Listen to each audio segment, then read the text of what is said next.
नमस्कार, मैं हूं संजय कुमार। बताना चाहूंगा आपको कि आंगनबाड़ी की नौकरी को सरकार जो है एक मामूली सी नौकरी समझता है, एक मामूली सी काम समझता है। लेकिन इस नौकरी के अंदर इतनी बड़ी सेविका का काम है। जब आप देखेंगे, जब आप इसको रिसर्च करेंगे तो आपको पता चलेगा कि कितनी बड़ी काम है और कितने घंटे इसमें काम करने पड़ते हैं। लेकिन वही सरकार एक छोटी सी नौकरी समझकर इसका जो सैलरी है, इस सैलरी के बारे में जब आप जानेंगे तो आपको हैरानी होगी कि एक मजदूर से भी कम रेट में जो है इन्हें खटाया जाता है, इन्हें काम दिया जाता है और मजदूर से भी कम रेट इनका जो पेमेंट है, उस पेमेंट में बड़ी ही मुश्किल से सेविका सहायिका की घर जो है चलता है। मैंने कई सारे एपिसोड में आपको दिखाया है कि सेविका और सहायिका की जो है घर किस प्रकार से चलता है, उनके बच्चे के एजुकेशन, उनके परिवार के मेडिटेशन, उनके परिवार के जितनी सारे वर्क हैं वो कितना मुश्किल से चलता है। इस सब विषय पर हम आपको इस चैनल पर एपिसोड बना करके लोड कर चुका हूँ। लेकिन आज जो हमारी विषय है वो हम आपको बताना चाहेंगे कि मात्र 7,000 रुपये की नौकरी करने वाले आंगनबाड़ी सेविका और सहायिका, इसका मामला क्या है वो हम आपको बताना चाहेंगे। मात्र 7,000 रुपये की नौकरी करना आम बस की बात तो नहीं है, क्योंकि 7,000 रुपये इस महंगाई के ज़माने में आप ऐसे उड़ा देते हैं जैसे हवा कचरों को उड़ा ले जाता है। उसी प्रकार के ये नौकरी है। 7,000 रुपये के पेमेंट मिलता है, न इसका कोई रिवॉर्ड है न अवार्ड है। किसी भी प्रकार की कोई फंक्शन पार्टी में इन्हें कोई स्थान, कोई जगह नहीं, बल्कि एक महिला को वर्कर समझकर सरकार जिस प्रकार से काम करा रही है, ये सरकार एक सरकारी कर्मचारी भी इन्हें घोषित नहीं करती। मतलब किस प्रकार के वर्कर सरकार रखा हुआ है ये समझ में नहीं आ रहा है। आंगनबाड़ी सेविका सहायिका को इतना भी दर्जा नहीं मिलता है कि वो सरकारी कर्मचारी कहलाए, वो सरकारी स्टाफ कहलाए, इतना भी दर्जा नहीं मिलता है। उनके सामने इतना भी पेमेंट नहीं दिया जाता है कि इन्हें एक गर्व से कहा जाए कि यह एक शिक्षक है।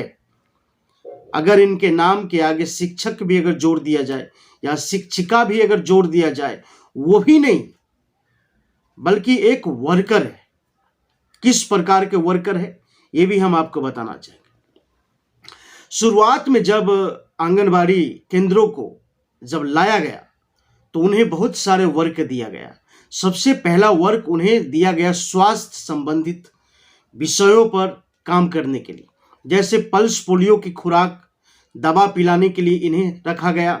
सरकारी हॉस्पिटल में जितनी सारे पेशेंट हैं, जितने सारे पेशेंट जाने वाले हैं, उन सबको पहुंचाना, दवा का वितरण करना, बहुत सारे वर्क है।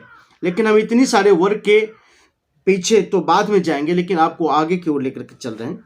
मुझे लगता है कि इस आंगनबाड़ी सेविका और सहायिका की अगर 7,000 के वेतन है और सरकार इन्हें सरकारी कर्मचारी भी घोषित नहीं करते हैं, बल्कि एक ऐसे वर्कर के नाम से ही ये प्रसिद्ध है।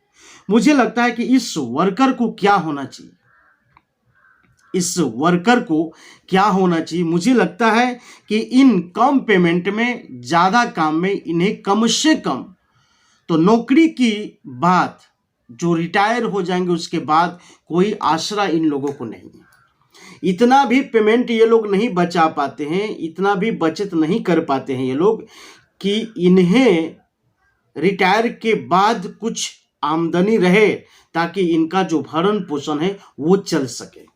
इतना भी नहीं, इतना भी आंगनबाड़ी सेविका सहायिका नहीं बचा पाती है कि बुढ़ापे में इनकी काम आ जाए। ये बहुत बड़ी सवाल है।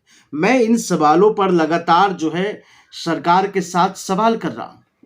मैं हर प्रयास से जानना चाह रहा हूँ आंगनबाड़ी सेविका सहायिका को क्या इतने पेमेंट में कितनी बचत होती है। लेकिन जो सेविका है, सहायिका है, उन्हें तो नौकरी आवर में ही भूखमरी की सामना करना पड़ रहा है। इतनी समस्या को झेलना पड़ता है कि वह एक सेविका और सहायिका ही जानती। लेकिन इस एवज में अगर सरकार अगर इसको नहीं समझ पा रहा है, अगर सरकार इन्हें बुढ़ापे की आसरा को अगर लागू नहीं कर रहा है तो आने वाले समय में इक्का दुक्का नहीं बल्कि करोड़ों की संख्या में आंगनबाड़ी सेविका और सहायिका की जो हाल होगी वो बहुत ही दयनीय स्थिति होगा। इस तरीके की बातें सेविका और सहायिका आज भी मीडिया के जरिए बताना चाहती है, लेकिन उन्हें एक बात से भय है कि कहीं सरकार उनकी आवाज को सीरियस ना ले ले और फिर से चैन मुक्त न कर दे। इसलिए वह नौकरी आवर में रहते हुए भी किसी भी प्रकार की स्टेटमेंट मीडिया को देने से जो है कतराती। अब रोजगार की सवाल है। रोजगार के ऊपर अगर कोई आवाज उठा दे, सरकार की सिस्टम के खिलाफ अगर कोई बोल दे तो सरकार को बहुत बड़ी टेंशनलाइज हो जाना पड़ता है। सरकार उस वर्करों को तुरंत जो है नो डिसाइड कर देते हैं कि भाई तुमने मीडिया में आकर के इस प्रकार के बयान क्यों थे या फिर धरना प्रदर्शन क्यों की। अभी आपके सामने में हाल ही में जिस प्रकार से रोजगार के लिए ये लोग मानदेय के लिए, वेतन मानदेय के लिए जो आवाज उठाए थे, सरकार ने क्या किया? सरकार ने इन्हीं के ऊपर इनके ही दोष लगाकर चैन मुक्त कर दिया, घर पे बिठा दिया। मान लीजिए कि जब ये घर पर बैठ जाएंगे, नौकरी से रिटायर होकर के घर पर बैठ जाएंगे, तो कुछ भी बचत ये लोग नहीं की हुई है जो बुढ़ापे में ये लोग आराम से अपने लाइफ को जो है बिता पाएंगे, या इतनी भी कोई रिटायरमेंट की व्यवस्था नहीं है कि इन्हें नौकरी रिटायर के बाद इन्हें पेंशन मिले, उस पेंशन से इन लोगों को गुजारा हो, ये भी नहीं है। क्योंकि हम लोगों ने सरकार के तमाम सेक्टरों में आवाज उठाने की कोशिश कर रहे हैं। अगर मान लिया जाए कि कम से कम 25 से 30 हजार इन लोगों को अगर मिलता तो हम लोग ये समझ सकते थे कि कुछ बचत हो सकता है, लेकिन ऑलरेडी तो कोई बचत होने का कोई सवाल ही नहीं होता है। तो आज जितनी सारे सब्जेक्ट पर जो काम हो रहा है आंगनबाड़ी सेविका और सहायिका को, सरकार को कम से कम तो इनके रिटायरमेंट के बाद जरूर कुछ पेंशन का उपाय लगाना चाहिए, ताकि इनके जो आने वाले जो लाइफ है वो कम से कम सही रूप से कट सके। अगर सही रूप से अगर नहीं करता है तो उस समय जो बेरोजगारी होगा, उस समय की जो हालातें होगी, उस समय का जो मेंटेनेंस की जरूरत होगी, उस समय कहां से होगी?